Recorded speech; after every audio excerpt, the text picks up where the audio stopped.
A lo largo de este clip vas a decir por lo menos 3 veces, achis, si es cierto, no me acordaba, yo estuve ahí. Vamos a hacer un trato tú y yo. A la segunda vez que digas eso, le vas a dar like. Y a la tercera vez que lo digas, lo vas a compartir. ¿Jalas? Vente.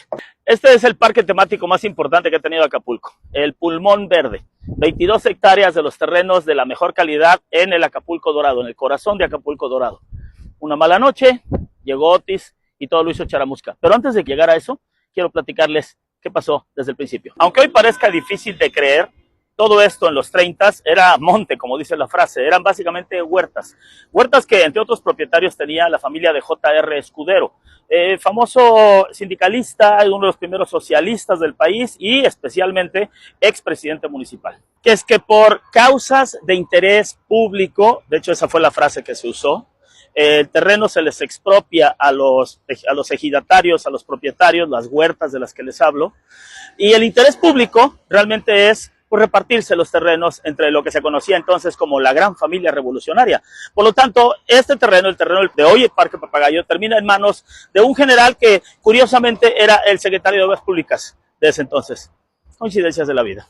Para entonces se acaba de inaugurar lo que ahora es la carretera federal México-Acapulco y se podía llegar en unas velocísimas 8 horas de la Ciudad de México a Acapulco. Y entonces el empresario y evidentemente visionario Emilio Azcárraga le sugiere al general que haga un hotel en el terreno. Él no termina siendo un hotel inicialmente, hace unos bungalows que por cierto se vuelven famosos porque en esos bungalows se hospedaron Agustín Lara y María Félix cuando vivían su romance tórrido y atormentado. Después se construye ya en forma un hotel que va cambiando de nombre conforme va cambiando las décadas, 40, 50, 60, y se va llamando primero el Hotel Hornos, después el Hotel Anáhuac y finalmente Hotel Papagayo. Sin embargo, en los 70, exactamente en el 74, se ven obligados a cerrar operaciones porque, como pueden ver, al Hotel Papagayo le surge competencia mucho más fuerte. El predio es vendido a una empresa de telas, a un par de empresarios, Blancos Sucesores se llama la empresa, en 40 millones de pesos. Recuerden esta cantidad porque se vuelve importante unos renglones más abajo.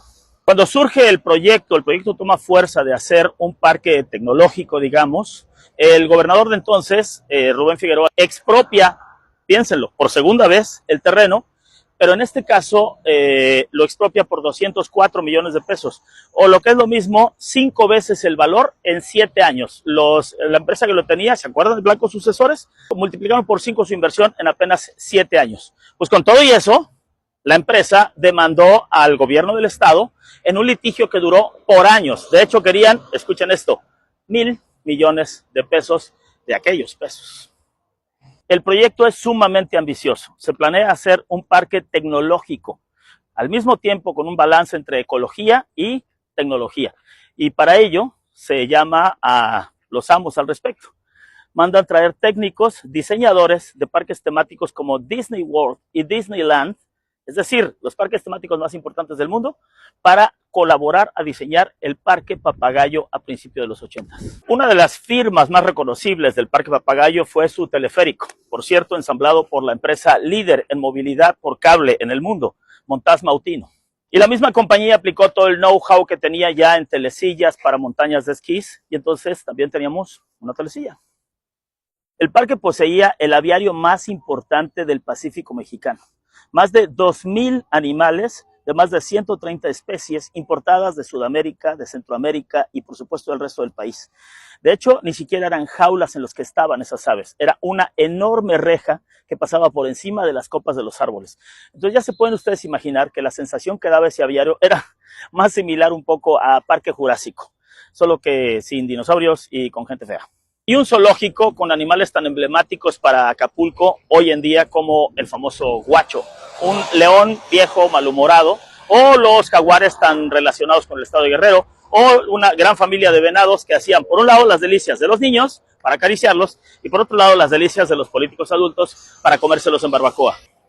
Historia real. Además había un enorme iguanario, que por cierto sigue habiendo, eso sí, sigue habiendo. Y una pista de patinaje, un roller, que en los 80s y principios de los 90s se volvió pues el escenario para el ligue de los chamacos preadolescentes, los pubertos. Sí, sí fui. El parque tenía una pista semiprofesional de go-karts de gasolina. Tenía un cine de bóveda de 360 que para los 80s era la onda. Tenía toboganes secos en donde te deslizabas con unos carritos de más de 500 metros de largo. Y tenía 3 cines espectaculares con forma de pirámides que se veían desde casi todos los puntos de la avenida Cuauhtémoc. Pero quizá la marca más importante, más reconocible de este parque es esa piñata de más de 23 metros de alto diseñada por el maestro escultor Alberto Chesal.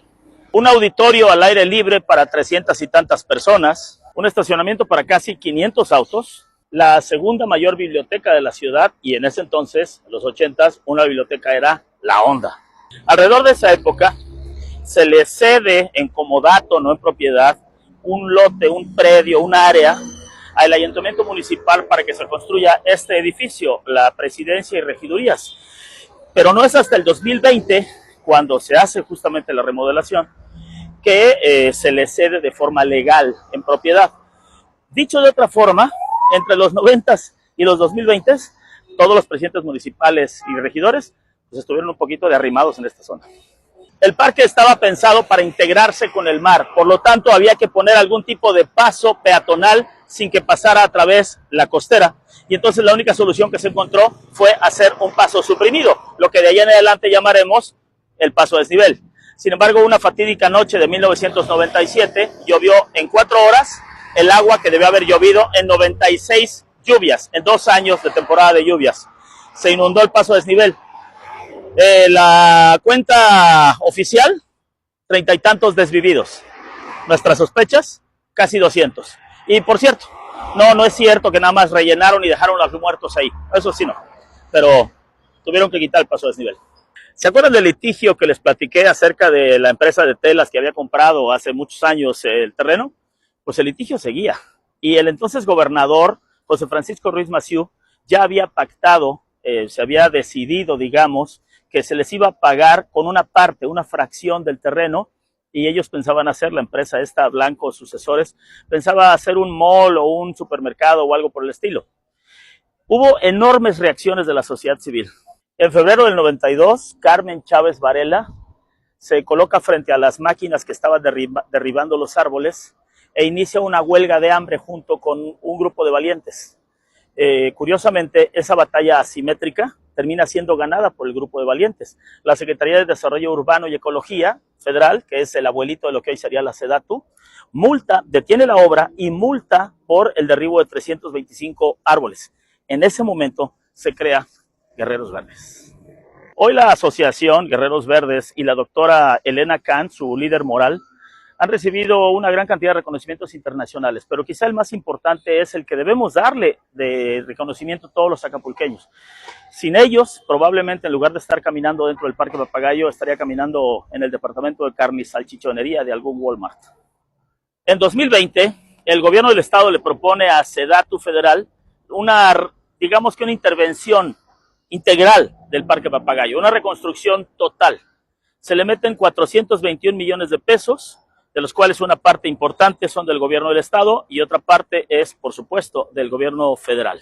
El proyecto se termina en 2022 y es un proyecto de tan buena factura que recibe algunos premios internacionales. Recibe, por ejemplo, el Paris Design Awards en arquitectura pública. Sin embargo, llega una mala noche y destroza nuestro parque. Pierde el 75% de su paleta vegetal. Literalmente se queda sin hojas, sin ramas, sin vida verde. El actual titular de SEDATU, Román Meyer Falcón, dice que se requerirán alrededor de 250 millones de pesos solo para dejarlo en el estado en el que estaba hasta antes de Otis. Pero que ya no hay dinero en este ejercicio fiscal y en esta administración. O lo que es lo mismo, pues, nos dijo, como decía un comercial de Vital de hace miles de años, uy, no, joven, ahora hasta el lunes. ¿Cómo vamos a tener el Parque Papagayo de vuelta? Desde la sociedad civil organizada hay que impulsar un proyecto. O hay que apuntalar uno que traiga la federación, el estado, el propio municipio. Pero lo importante es que cohesionemos intereses, que pensemos Acapulco.